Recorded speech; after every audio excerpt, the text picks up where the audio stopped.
Bonjour à toutes et bonjour à tous.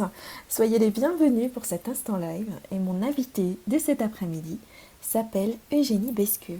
Bonjour Eugénie. Bonjour, bonjour Muriel, bonjour tout le monde. Je suis ravie de vous retrouver ici en ligne, en direct. Et je suis ravie de t'accueillir entre le moment où je t'ai rencontré la première fois il y a quelques mois déjà et au moment où voilà on se retrouve aujourd'hui. Que de choses se sont passées. Quel plaisir de passer ce moment avec toi. Alors avant de te laisser te présenter, de permettre aux personnes de poser des questions, vous pouvez utiliser le chat du site ou alors me téléphoner directement au +2 62 692 421 422 pour être en direct avec Eugénie. Eh bien, est-ce que tu pourrais te présenter et puis nous dire un petit peu qui tu es, Eugénie? Mais oui, avec grand plaisir. Moi, je m'appelle Eugénie Besqueux. Aujourd'hui, je suis coach thérapeute holistique spécialisée en gestion du stress, en libération des émotions. Et je suis passionnée en fait par les médecines et les sagesses ancestrales, et notamment le chamanisme et l'ayurveda, qui font partie de ma vie maintenant depuis pas mal d'années. Et je me suis vraiment en fait orientée et on peut même dire spécialisée dans l'accompagnement du féminin, permettre aux femmes de se retrouver, de retrouver leur pleine essence, leur véritable nature. Je dis souvent remettre en lumière votre véritable nature parce que c'est vraiment ça. Bon, ça n'a pas toujours été comme ça. Aujourd'hui, j'en suis là, mais je viens de loin. En tout cas, je viens d'ailleurs. C'est vraiment après un burn-out, une nuit noire de l'âme, comme on appelle ça un petit peu dans le monde de la spiritualité. Et puis pas mal d'épreuves de vie dans mon enfance, bon, comme tout un chacun, j'ai envie de dire, hein, que je vais partir en quête de moi-même. On va dire que j'ai fait de chaque étape de ma vie des tremplins, de chaque difficulté, des opportunités. Je me suis longtemps perdue dans une place qui n'était pas la mienne parce que j'essayais de vraiment convenir en fait aux dictats familiaux, sociétaux, peut-être même générationnels. Enfin, et, euh, et puis, à force de se perdre, bah, en fait, c'est assez fou parce qu'on finit par se trouver. On finit par se retrouver. Donc, j'ai plongé tout doucement dans le milieu du développement personnel à travers notamment les pratiques du yoga, de l'ayurveda.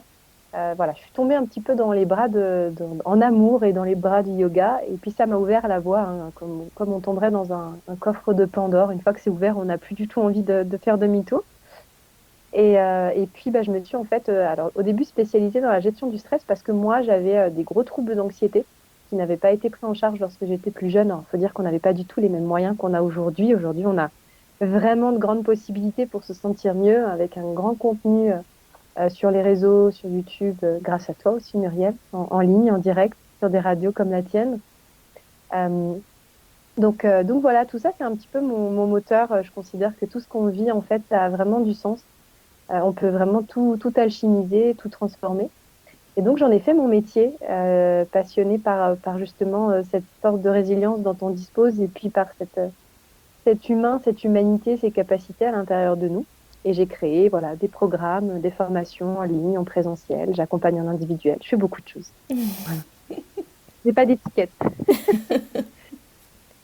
Merci, merci beaucoup pour cette belle présentation. Cet après-midi, tu nous invites à découvrir, à redécouvrir ce thème qu'est la dépendance affective. Alors, moi, j'aimerais commencer par te poser la question, mais qu'est-ce que la dépendance affective en fait? Alors, c'est un très très vaste sujet que j'ai voulu explorer aujourd'hui parce que c'est quelque chose que je retrouve beaucoup en fait chez les femmes que j'accompagne.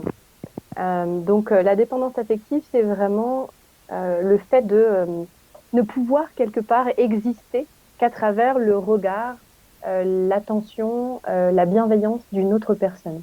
C'est vraiment faire dépendre sa vie, ses besoins, son estime de soi, toutes ses ressources intérieures en fait d'une autre personne. Et c'est très problématique parce que en fait ça crée un manque de liberté intérieure et ça crée surtout en fait un vide. C'est un peu cette image de la passoire. Vous faites chauffer des pâtes ou du riz, cette image de la passoire de vous aurez en fait toujours un manque, euh, un espèce de vide émotionnel à l'intérieur de vous. Et vous irez toujours chercher cette ressource-là auprès de quelqu'un d'autre. Comme si vous vous sentiez incapable de la combler. Ce qui est faux, hein, bien entendu, on est tous capables de la combler. Et ça vient en grande partie en fait des blessures liées à l'enfance, des blessures d'abandon, des blessures de rejet, voilà, bon, toutes les blessures de l'âme, hein, c'est pas l'idée d'en parler en détail aujourd'hui, mais en tout cas, ça vient vraiment d'une instabilité émotionnelle et d'une instabilité au niveau de notre système psycho-affectif dans notre construction dans l'enfance. Quand vous êtes enfant, en fait, vous allez construire ce qu'on appelle des liens d'affect. Les liens d'affect, c'est ce principe de créer, tisser en fait quelque chose, un lien énergétiquement, une ressource avec une personne. Et nos plus, on va dire, nos liens d'affect les plus conséquents, ça reste quand même notre père et notre mère. Après, en fonction de notre vécu, ça dépend bien évidemment. Mais en fonction de tout ce que vous allez voir comme situation dans votre enfance au niveau des couples, des figures paternelles, des figures maternelles autour de vous, vous allez construire vos liens d'affect. Et il existe différents types de liens d'affect. Alors c'est vrai qu'on n'en parle pas beaucoup. On en parle beaucoup dans d'autres pays, notamment aux États-Unis, en Angleterre, mais en France, on en parle assez peu, je trouve. Mhm. Et en fait, ces liens d'affect-là vont générer chez vous des comportements qui vont être la plupart du temps inconscients. Déjà, le fait de remettre en conscience ça, c'est énorme, hein, c'est déjà une grande partie du chemin et qui vont faire que vous allez comme fonctionner en pilote automatique en reproduisant des schémas aussi qui ne sont pas forcément les vôtres, mais vous allez vous sentir en fait en carence affective et cette carence-là, eh bien, vous allez chercher sans cesse à la combler en fait par la personne à vos côtés. Ça peut aussi générer quelque part cette tendance à s'ouvrir à tout, en fait, à avoir des standards qui sont assez faibles et accepter tout de tout le monde en fait, à tolérer tout de tout le monde par peur de ne plus être aimé, par peur de ne plus compter, par peur d'être seul, par peur d'être abandonné. C'est presque une incapacité en fait à lire ses propres ressources émotionnelles intérieures en fait. Hein. Mhm. Donc déjà là, tu nous donnes des clés pour les reconnaître, ces comportements chez soi-même. Euh, Est-ce que ça se passe automatiquement au sein d'un couple, la dépendance affective? Alors la plupart du temps, on le retrouve quand même dans le vecteur couple, mais après on peut le retrouver sous d'autres formes aussi. On peut le retrouver sous des formes relationnelles amicales, sous des formes relationnelles, notamment dans des groupes. À la période de l'adolescence, on le voit beaucoup ça aussi. Dans la construction identitaire, hein, cette instabilité intérieure en fait se retransmet sur l'extérieur. Et ça peut être sous de multiples formes, dans le lien à l'enfant aussi, dans le lien mère-enfant ou père-enfant.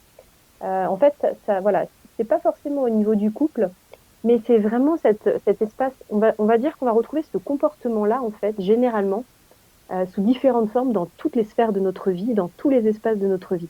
Ça qui est assez fou, c'est que votre manière de vous comporter en fait ou de ressentir dans une situation va pouvoir la voir se mettre à l'œuvre dans toutes les autres situations.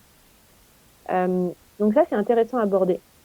Mais souvent, encore une fois, hein, souvent ça vient d'expériences traumatiques de l'enfance et de ces liens d'affect-là.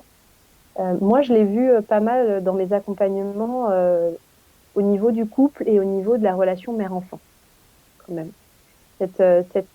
Voilà, cette tendance en fait à projeter son insécurité intérieure sur l'enfant et donc à chercher à ce que l'enfant vienne combler en fait ses manques.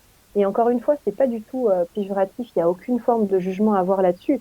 Ça vient vraiment d'un espace de souffrance en fait à l'intérieur de soi, un espace de souffrance qui doit être considéré, qui doit être pris en charge, qui doit être conscientisé. Mais en effet, on peut le voir se retranscrire sous différentes formes selon les situations. C'est C'est un peu comment? euh, C'est un peu, tu vois, comme si en fait on se pensait jamais assez, comme si on avait l'impression que c'est cette image de la passoire vraiment de qu'on avait des petits trous en fait sans cesse et que on avait beau recevoir de l'amour ou nous donner nous-mêmes de l'amour, en fait ça suffirait jamais à nous autosuffire, ça suffirait jamais à nous prendre en charge.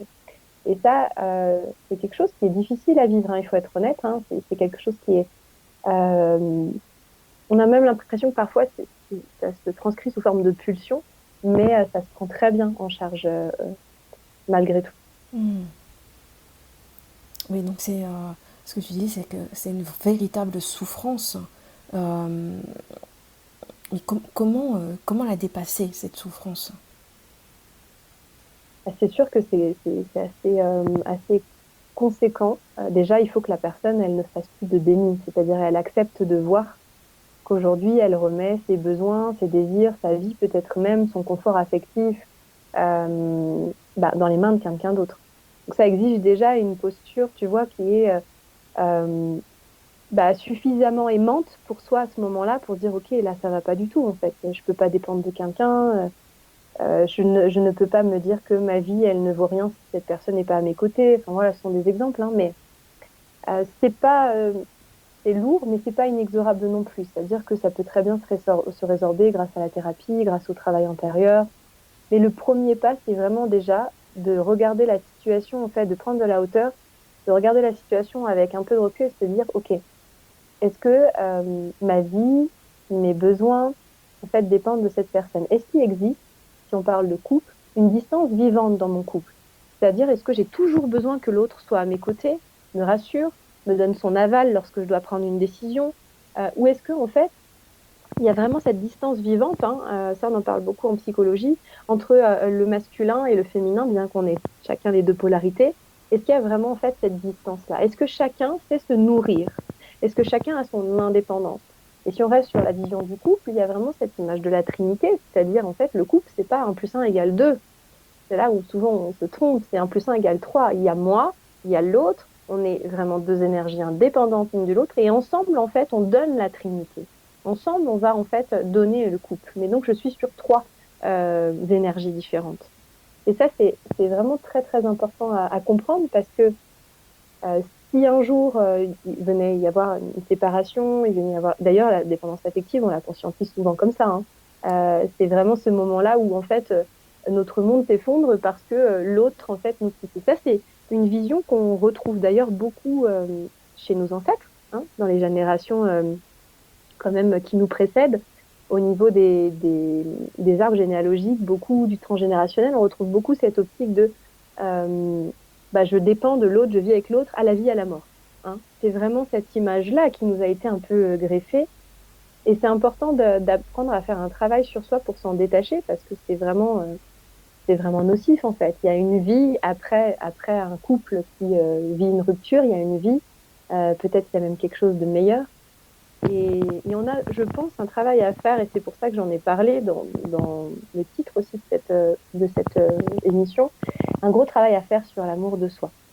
Donc je dirais que la première étape, c'est conscientiser. Déjà, regarder les choses avec clairvoyance et de se dire, OK, comment est-ce que je vis les moments où peut-être il n'est pas là, il part en déplacement, ou peut-être elle s'en va, elle sort avec ses amis. Qu'est-ce que ça vient toucher chez moi? À quoi ça fait écho à l'intérieur de moi? Qu'est-ce que je me raconte? C'est quoi mon système de croyance, mon système de pensée à propos de ces moments où je suis seule? Est-ce que je sais être seule? Est-ce que la solitude, c'est quelque chose qui me fait du bien, qui me nourrit? Ou est-ce que c'est quelque chose, voilà, qui me génère de l'insécurité, de l'instabilité? Est-ce que je la comble, cette solitude? Beaucoup. En fait, la plupart du temps, quand on a un vide émotionnel, aujourd'hui, on a tous les outils en plus hein, pour combler ces vides-là. On a les téléphones, on a les réseaux sociaux. Est-ce que je les comble ce vide ou est-ce que en fait je sais vraiment écouter mes pensées? Est-ce que je sais écouter mes ressentis? Est-ce que je sais être présente à moi-même ou présent, hein, si on parle d'un homme?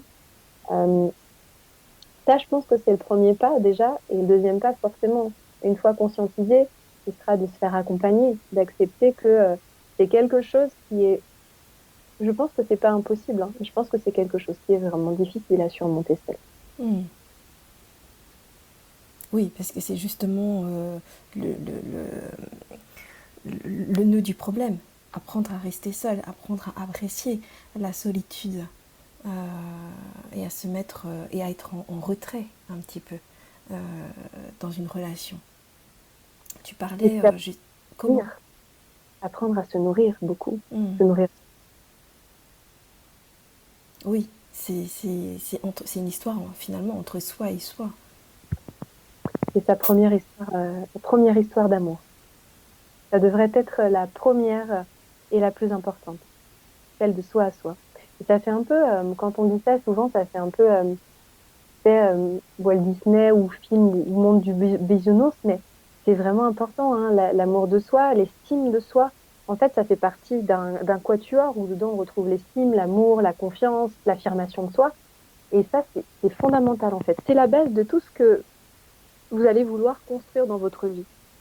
Sans estime de vous-même, c'est-à-dire sans reconnaître en fait la valeur que vous avez, ce ne sera pas possible de mettre en place des projets, de vous expanser, de vous élever, ou même de rencontrer quelqu'un qui vibre comme vous. Là, on touche aussi un sujet important, c'est-à-dire que si je veux rencontrer quelqu'un qui soit conscient, qui ait fait un travail thérapeutique, qui ne projette pas ses blessures sur moi, qui puisse m'aider dans mon cheminement, qu'on puisse s'aider en tout cas mutuellement à devenir l'un l'autre les meilleures versions de nous-mêmes, se supporter, c'est vraiment cette image de tremplin, quoi, hein, se pousser l'un l'autre. Il faut déjà que moi, en fait, j'ai fait le travail sur moi. Parce que si moi, je ne m'aime pas, je ne me supporte pas, je peux pas attendre de quelqu'un qui le fasse à ma place. C'est vrai que c'est très lourd dans une relation quand l'autre a tellement d'attentes, tellement de projections, que ça en devient étouffant. On parle aussi beaucoup de manipulation affective. Est-ce que tu as envie de développer là-dessus? On peut en parler. Alors, il faut savoir que toutes les formes de manipulation, de jeux psychologiques, etc., bon, la plupart du temps, sauf si on est face à une personne consciente, la plupart du temps, en fait, ce ne sont que des process de protection inconscients. Donc, c'est-à-dire que les personnes ne font pas ça sciemment, c'est vraiment parce qu'à la base, il y a un espace souffrant à l'intérieur d'eux. Alors attention, ça ne veut pas dire que tout est permis, que tout est OK et que tout est tolérable, c'est pas là où je veux en venir. C'est vraiment pour vous emmener justement en fait une lumière de conscience sur le fait que l'autre ne fait pas ça en fait avec un curseur dirigé vers vous. Vous n'êtes pas le problème, c'est pas vous qui avez une faille. En fait, à ce moment-là, c'est vraiment l'autre qui a un espace insécuritaire à l'intérieur de lui. Je pense par exemple au pervers narcissique et qui va en fait pointer le curseur vers vous pour venir quelque part un petit peu nourrir sa blessure. Alors la plupart des PN, comme on les appelle, ils sont inconscients. Bon, on trouve quand même des conscients, hein, il faut être honnête, on trouve des gens qui manipulent psychologiquement, consciemment. Mais j'ai envie de dire que faire face à ça, en fait, ça devient facile à partir du moment où vous avez la lumière sur vos propres comportements. Parce que ce qui permet à un pervers narcissique aussi ou à des jeux de manipulation psychologique de s'exercer, c'est aussi le fait que vous ayez une faille, vous, qui est en fait dans votre énergie, à un moment ou un autre, un espace qui soit disponible pour que vous puissiez recevoir ça ou l'attirer. Ça pointe du doigt en fait une de vos faiblesses. Et c'est ce que je dis souvent à mes clientes, c'est on fait un travail aussi sur soi pour ne plus attirer ces personnes et pour en fait, à un moment ou un autre, y être sensible, être en capacité de voir ce qu'on appelle les drapeaux rouges en psychologie. On a des drapeaux verts et on a des drapeaux rouges. Les drapeaux rouges, c'est vraiment les grandes alertes qu'on va devoir prendre en considération quand on se met en couple. Par exemple, si vous avez envie de vous mettre en couple et que la personne ne répond pas à vos messages ou qu'elle laisse, je sais pas, peut-être des semaines entières avant de répondre à vos messages ou qu'il y a que de l'attirance physique et qu'il n'y a pas de petite attention à côté. On arrivera tout doucement en fait dans les drapeaux rouges. Ça vous montrera que cette personne-là, émotionnellement, elle n'a pas fait peut-être son travail ou elle n'est pas prête à s'engager. Et donc, vous pourrez peut-être aborder la conversation, poser des bases nouvelles et vous dire, OK, on part sur quelque chose de léger. Chacun fait comme il a envie. Et puis après, on a les drapeaux verts. Les drapeaux verts, c'est plutôt l'aval complet la personne, elle est disponible émotionnellement, elle m'envoie des messages régulièrement, elle me parle aussi. Quand elle sent qu'il y a un espace inconfortable, elle communique, elle a une communication facile. Il y a vraiment en fait tout un travail à faire autour de l'entité du couple.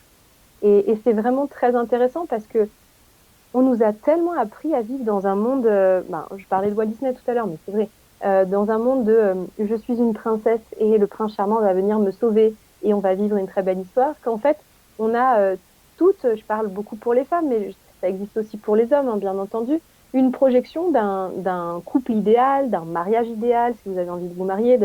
Et ça, en fait, ça peut très vite basculer sur ce qu'on appelle le processus de l'illusion.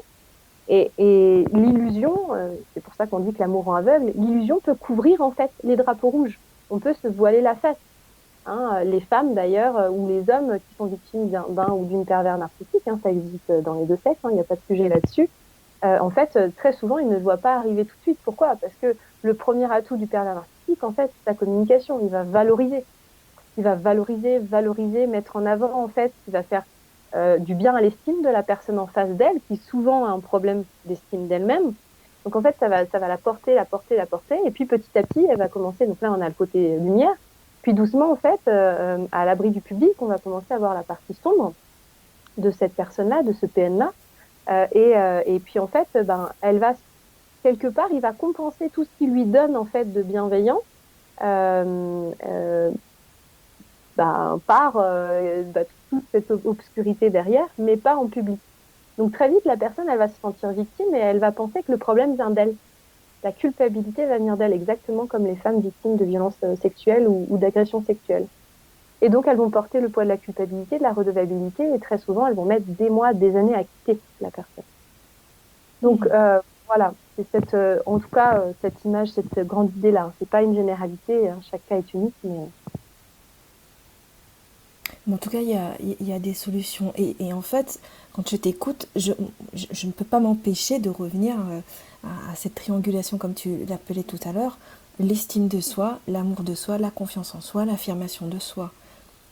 Comment entretenir et garder toutes ces, comment dire, toutes ces vertus pour justement arriver à arrêter d'être aussi, d'avoir des attachements affectifs aussi forts avec que ce soit les conjoints, les enfants, etc. En fait, je pense que le fait qu'on ait des liens d'attachement forts, je pense pas que ce soit nocif. Je pense que ce qui est nocif, c'est d'avoir des liens d'attachement qui soient anxieux, désorganisés, etc. Parce qu'on a des liens d'attachement qui peuvent être aussi très sains, très structurés, etc.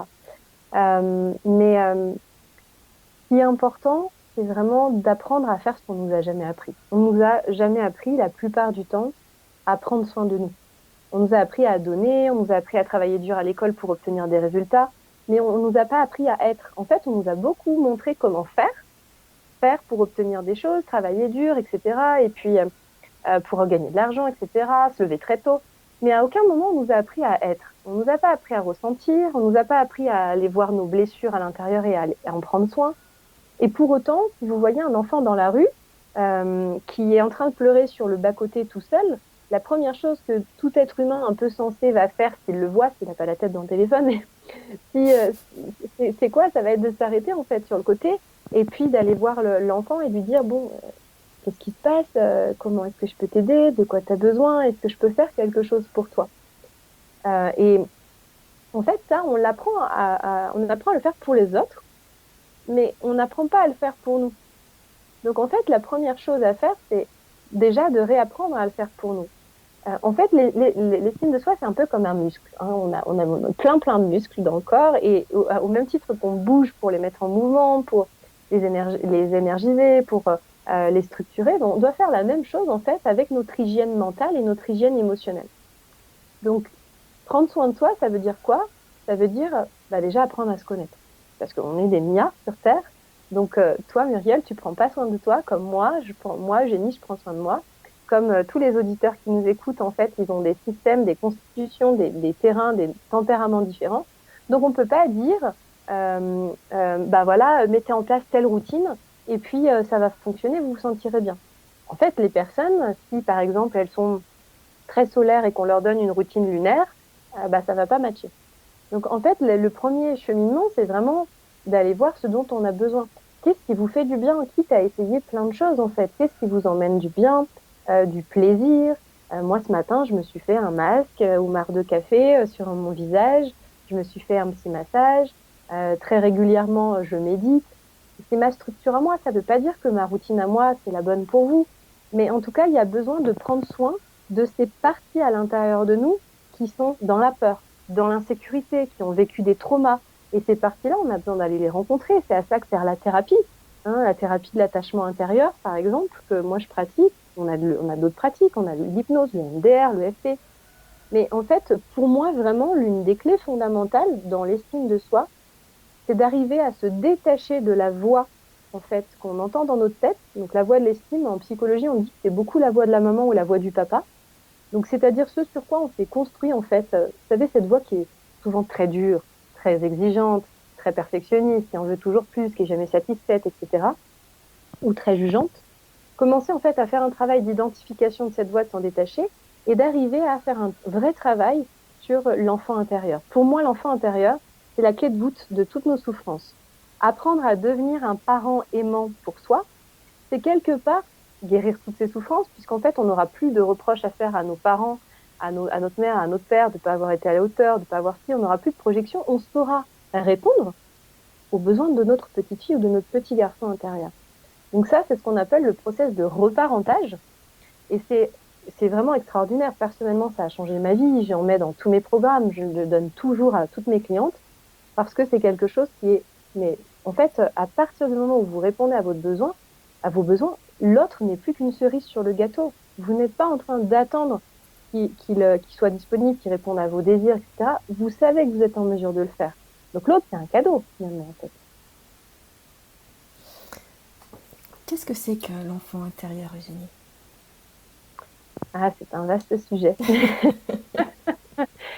Alors, l'enfant intérieur, en fait, c'est la partie de nous c'est l'enfant qu'on était, si vous voulez, avec ses traumas et avec ses bons souvenirs.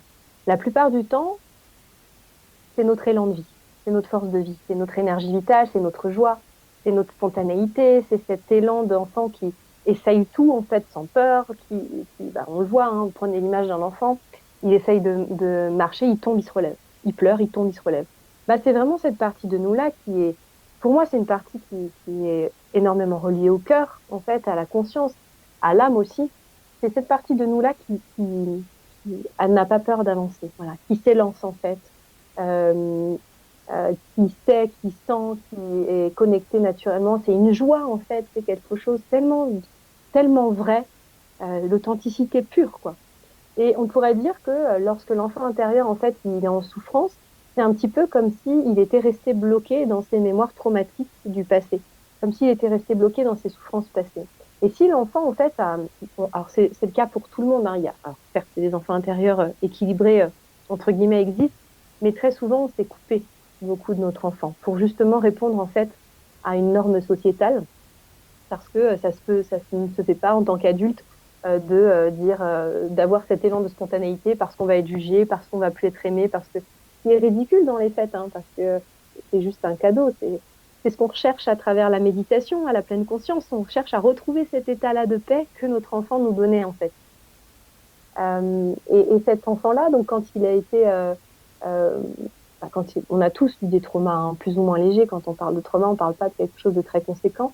Et quand il a été bafoué, quand il n'a pas été entendu, reconnu, écouté, même dans des situations qui vous paraissent aujourd'hui à vous en tant qu'adulte ridicules, mais en fait, lui, il a gardé cette souffrance-là. C'est comme s'il il était resté bloqué dans le passé. Et en restant bloqué dans le passé, c'est une partie de vos énergies, donc de vous, en fait, adulte aujourd'hui, qui est resté bloqué et qui vous empêche d'avancer, qui va vous empêcher de réaliser des projets parce que vous allez avoir peur d'être jugé, d'être vu, peut-être même, vous allez avoir des hontes, des espaces humiliés, des espaces blessés. Donc cet enfant intérieur-là, en fait, c'est votre mini-vous, et ce mini-vous-là, c'est une énergie qui vous habite, et c'est une énergie qui est saine. Très souvent, on s'est coupé de cet élan. En fait, on s'est coupé de ça, ce dynamisme-là, de cette action presque sans peur, en fait. Non, tout de suite, on va avoir la voix du mental, donc la voix dont je vous parlais tout à l'heure, qui va couper net en disant, mais non, fais pas ça, c'est pas correct, ça se fait pas, et puis tu vas être jugé, et puis tu vas être rejeté, et puis...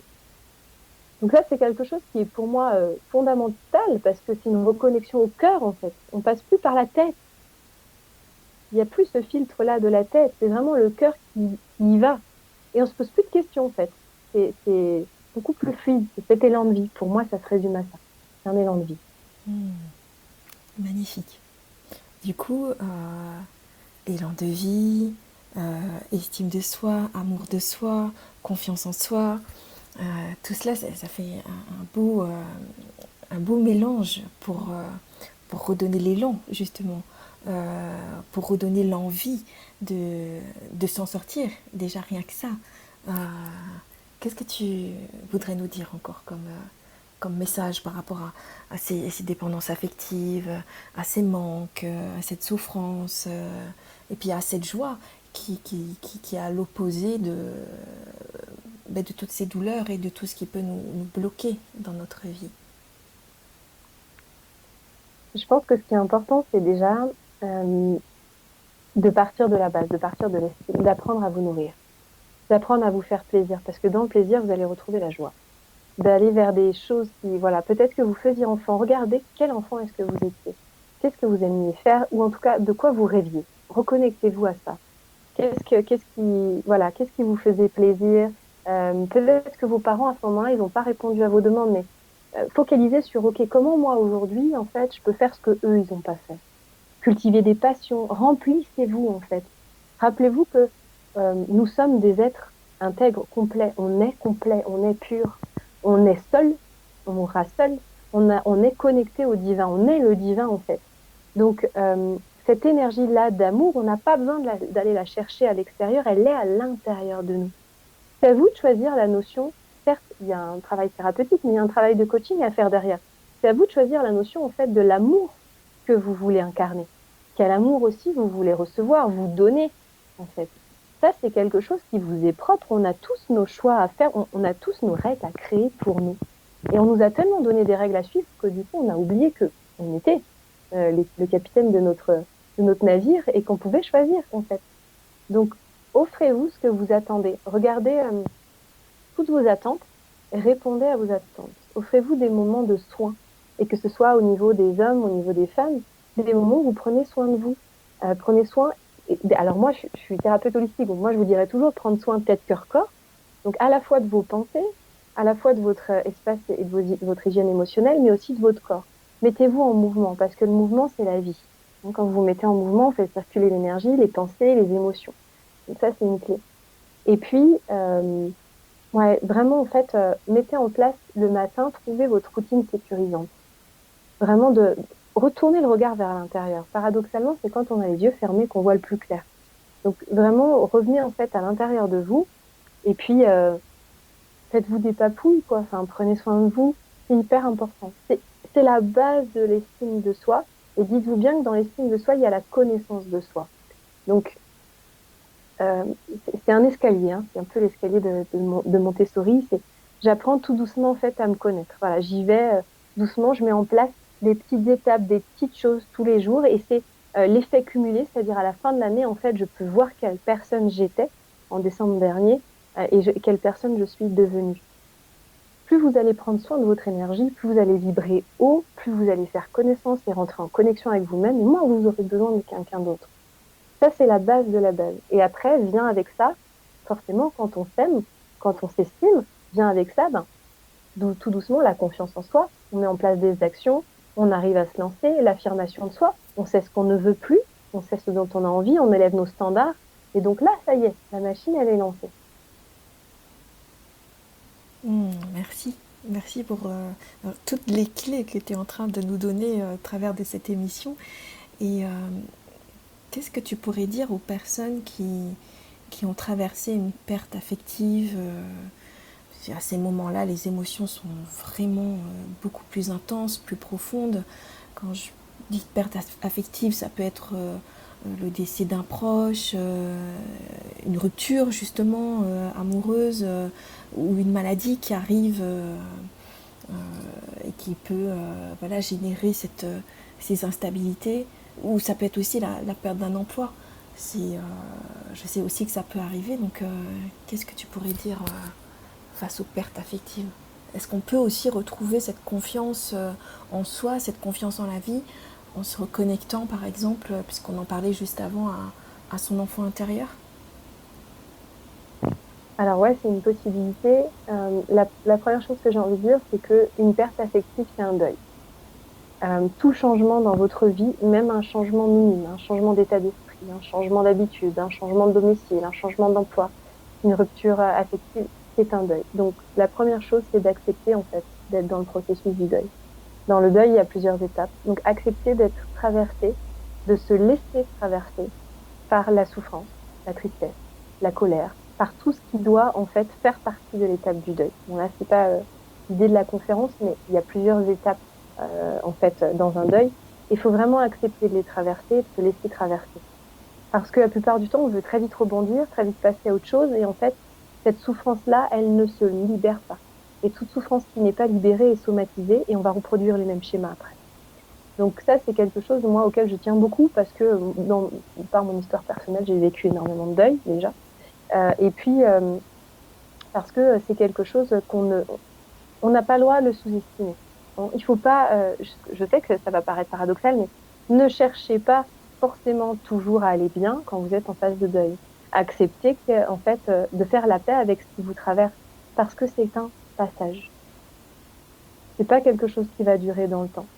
C'est un passage, c'est ce qu'on appelle l'étape de reconstruction, et c'est ce qui va vous emmener à la dernière étape du deuil, on l'appelle l'étape du renouveau. C'est vraiment, en fait, cette tristesse qui a tout balayé, qui nous a montré ce qu'on ne voulait plus, qui nous a montré ce qui était plus OK avec nous, qui nous a montré, en fait, que peut-être cette personne la comptait, qui nous a permis, en fait, de laisser aller le passé et de nous reconcentrer sur le présent pour construire l'avenir.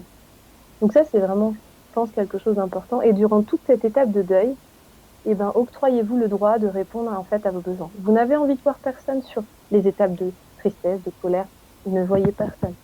D'accord? C'est OK, en fait. Il y a personne qui peut vous dire mieux que vous ce dont vous avez besoin.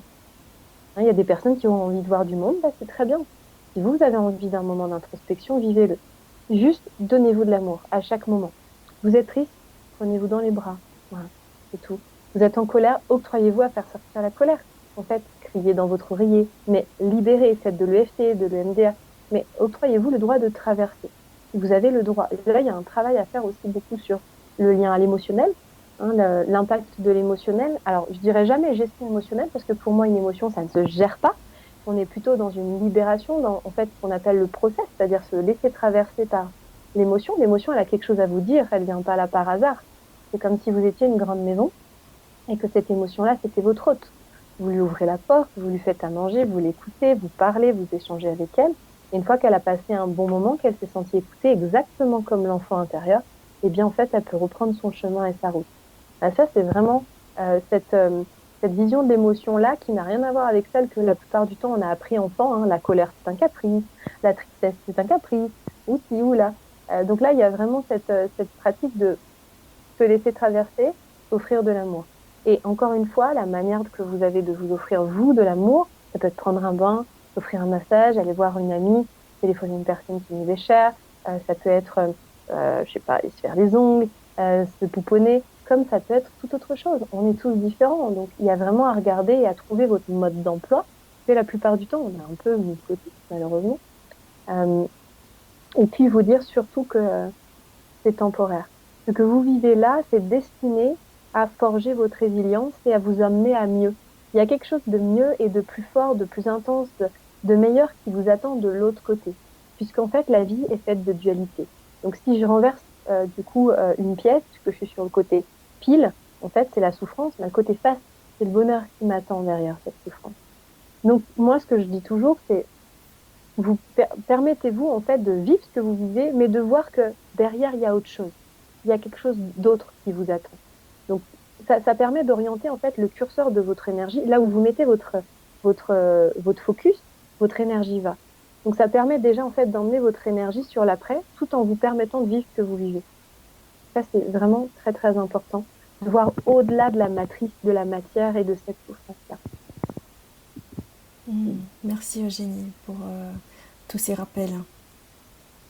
Ce que j'entends, c'est que ces invitations à apprendre à développer notre indépendance émotionnelle, finalement, se permettent de vivre mais, tout ce qui nous traverse, ce qui est bon comme le moins bon, et je mets tout ça entre guillemets, comme entretenir aussi une relation de couple saine, heureuse, c'est franchement pas incompatible avec le fait d'avoir une indépendance, donc cette fameuse indépendance émotionnelle.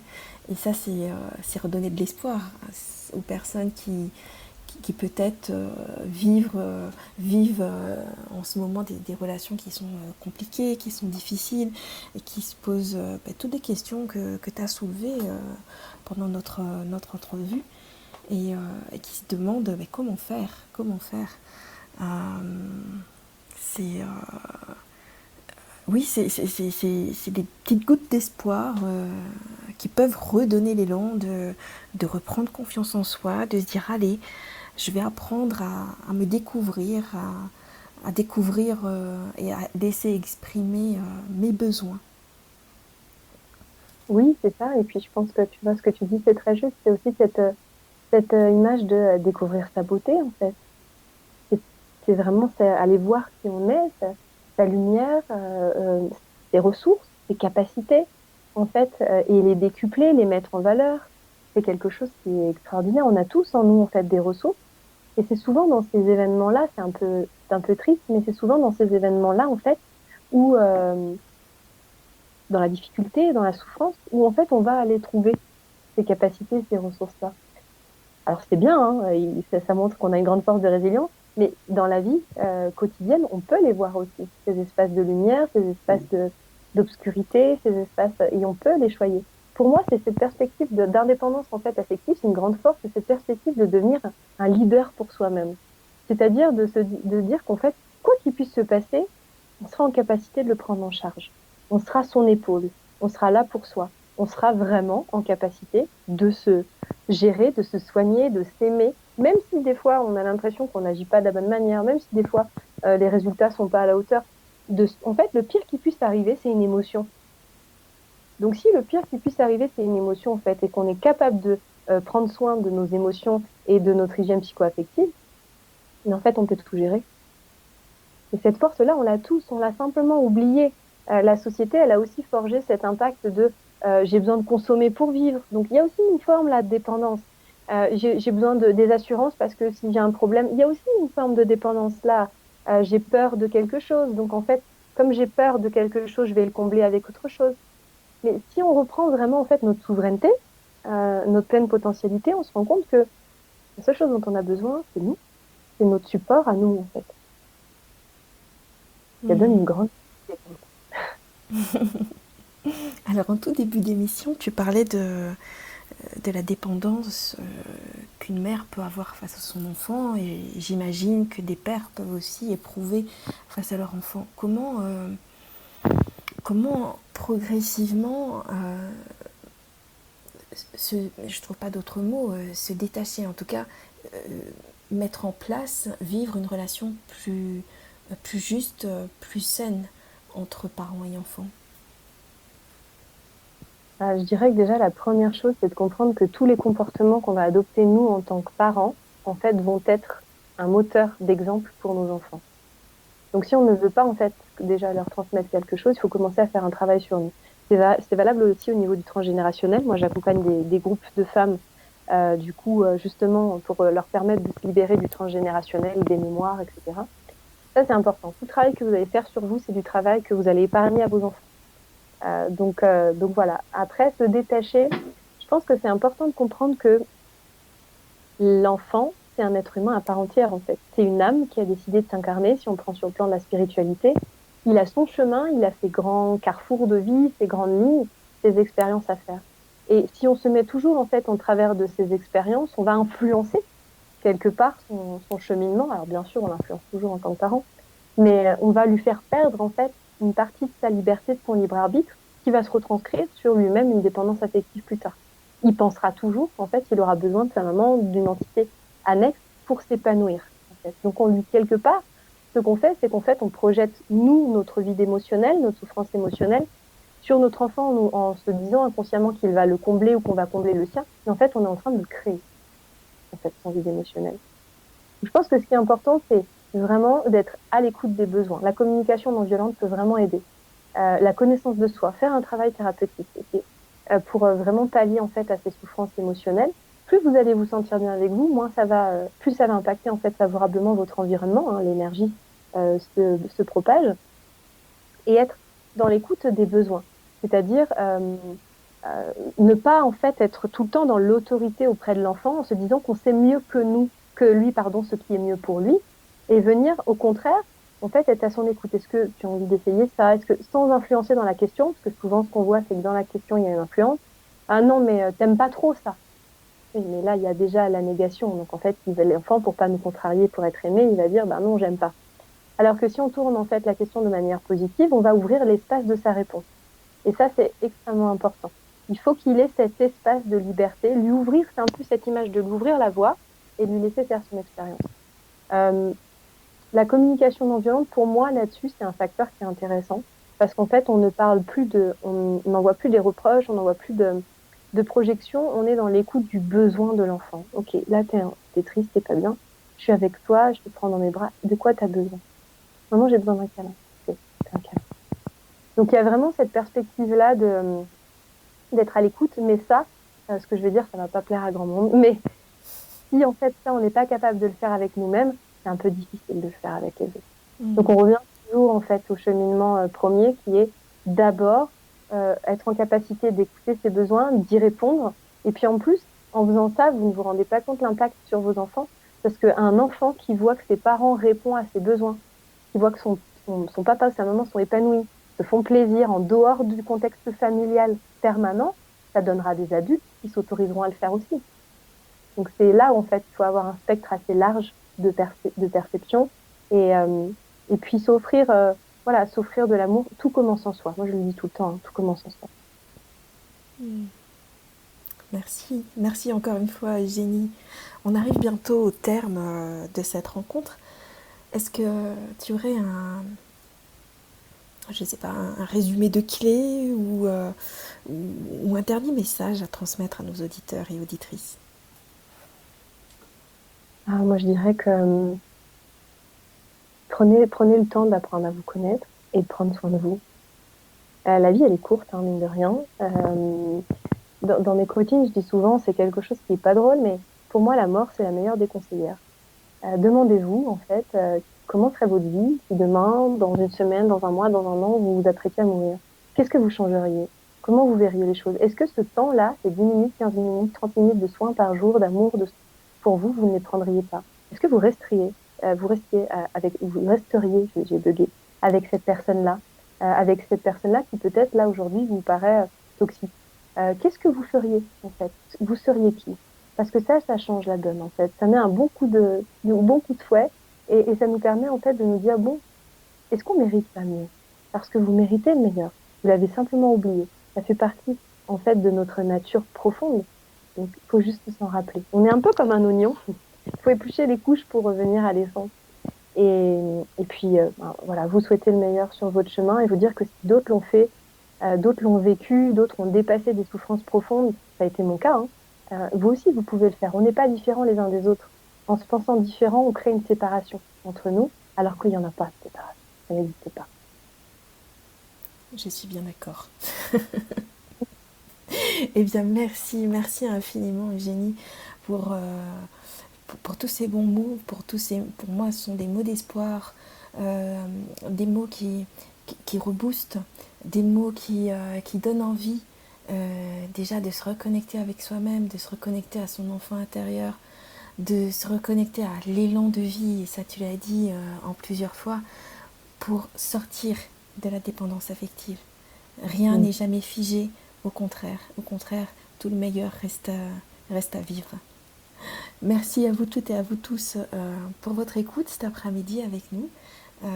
Eugénie, merci infiniment. Bah, merci à toi pour cette invitation, pour ce très très bon moment.